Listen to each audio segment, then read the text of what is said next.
Hi అండి. ఈరోజు తోప చేశాను, రాగి తోప. ఇది చాలా టేస్టీగా ఉంటుంది. ఈ తోప గురించి ఒక స్టోరీ ఉంది, మీకు చివరిలో చెప్తాను. మనం అనుకుంటాం స్కూల్ నుంచి వచ్చిన తర్వాత పాలు ప్రోటీన్ ఇవ్వాలని పిల్లలకి, కానీ దీనికి మించిన హెల్దీ లేదు. మీరు ట్రై చేయండి. రోజుకి ఒక లడ్డుండ పరిమాణంలో స్కూల్ నుంచి వచ్చిన తర్వాత పిల్లలకి స్నాక్ లాగా ఇవ్వడం జరిగితే వాళ్ళకి చక్కగా బోన్ బలం ఉంటుంది. రక్తహీనత కలిగి ఉన్న పిల్లలకి రక్తం పడుతుంది, ఎనర్జీని ఇస్తుందండి. పిల్లలు గట్టి పడతారు, చాలా చురుకుగా ఉంటారు, మంచి ఆరోగ్య ప్రయోజనాలు ఉన్నాయండి.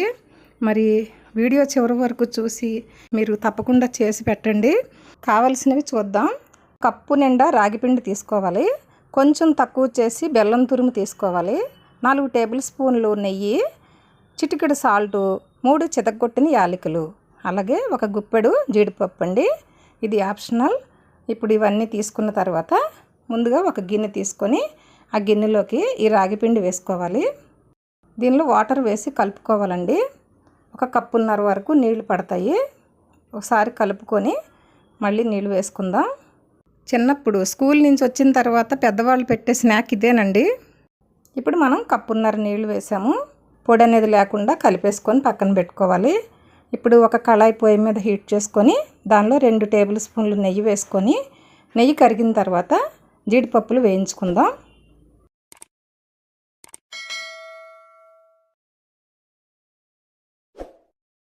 ఈ జీడిపప్పులు దోరగా వేగిపోయి తీసేసుకుందామండి. మిగిలిన నెయ్యిలో ఈ బెల్లం వేసుకోవాలి. దీనిలో 1 కప్పున్నర వరకు నీళ్లు వేసుకోవాలండి. అక్కడ రాగిపిండిలో మనం 1.5 కప్పు వేసాము, ఇక్కడ బెల్లంలో కూడా 1.5 కప్పు వేసాము. కప్పు రాగిపిండికి 3 కప్పులు నీళ్లు వాడుకోవాలి. ఇప్పుడు బెల్లం కరిగిందండి. దీనిలో యాలకులు, సాల్టు వేసేసుకుందాం.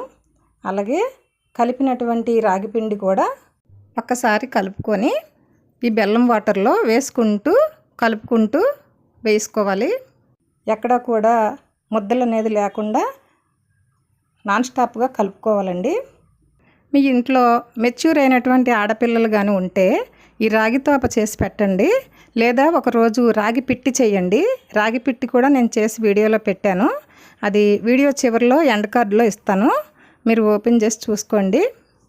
మొత్తం అంతా కరిగిపోయిందండి, ఎక్కడ ఉండలు లేవు, స్మూత్గా ఉంది. ఇప్పుడు దీంట్లో 2 టేబుల్ స్పూన్లు నెయ్యి వేసుకొని కలుపుకుందాం ఒకసారి.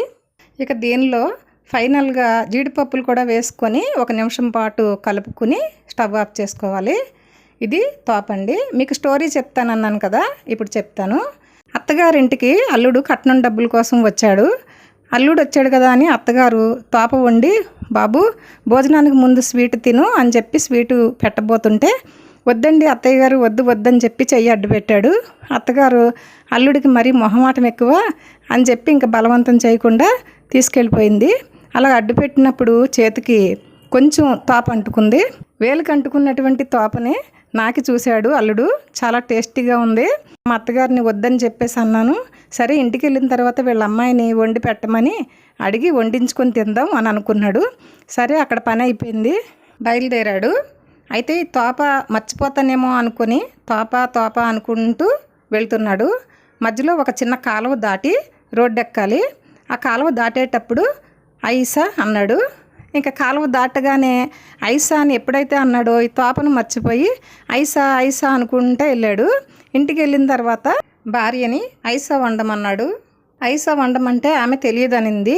ఎందుకు తెలియదు, నాటకాలు ఆడుతున్నావు, మీ అమ్మకు తెలుసు నీకు తెలియదా అని చెప్పి భార్యని బాగా చితక్కొట్టాడు.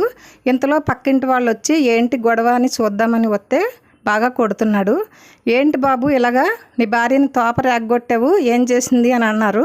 అప్పుడు ఆయనకు గుర్తుకొచ్చింది, అది నాకు కావాల్సింది, ఆ తోపే నాకు వండి పెట్టు అన్నాడు. వెంటనే ఆమె కళ్ళు తుడుచుకొని వంటగదిలోకి వెళ్ళి తోప వండి పెట్టింది. ఇదండి స్టోరీ. మరి వీడియో చూశారు కదా, మీకు నచ్చితే లైక్ చేయండి, కామెంట్ చేయండి.